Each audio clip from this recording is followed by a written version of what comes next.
PV അൻവറുമായി ബന്ധപ്പെട്ട വിവാദ വിഷയങ്ങളിൽ മുഖ്യമന്ത്രിക്കെതിരെ രൂക്ഷ വിമർശനവുമായി ഷാഫി പറമ്പിൽ MP.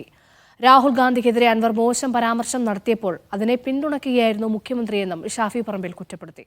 ഷാർജയിൽ നൽകിയ സ്വീകരണ ചടങ്ങിൽ സംസാരിക്കുകയായിരുന്നു ഷാഫി പറമ്പിൽ. മുതലാളി ഇപ്പൊ പറയുന്നത് മറ്റേ ചങ്ങായിയുടെ വഴി കോൺഗ്രസിന്റെ വഴിയാണ് എന്നുള്ളതാണ് ഇപ്പൊ മുതലാളി പറയുന്നത്. രാഹുൽ ഗാന്ധിയെ പിന്നെ DNA ടെസ്റ്റ് നടത്തണം ഉൾപ്പെടെയുള്ള വൃത്തികേടുകൾ വിളിച്ചു പറഞ്ഞപ്പോ ഉത്തമനായി കണ്ട് പിന്തുണ കൊടുത്ത് പ്രഖ്യാപിച്ച് കെട്ടിപ്പിടിച്ച മുഖ്യമന്ത്രിക്ക് ഇപ്പോ ആ മരം ക്ലിഫ് ഹൗസിന്റെ മേലെ ചായാൻ തുടങ്ങിയപ്പോഴാണ് ഇയാളുടെ വഴി ഓർമ്മ വരുന്നത്. നമുക്ക് എല്ലാവർക്കും അറിയാം, അതുവരെ ആ വഴി ഓർമ്മയുണ്ടായിരുന്നില്ല. ഇപ്പോഴാണ് ആ വഴിയെ തള്ളി പറയുന്നത്.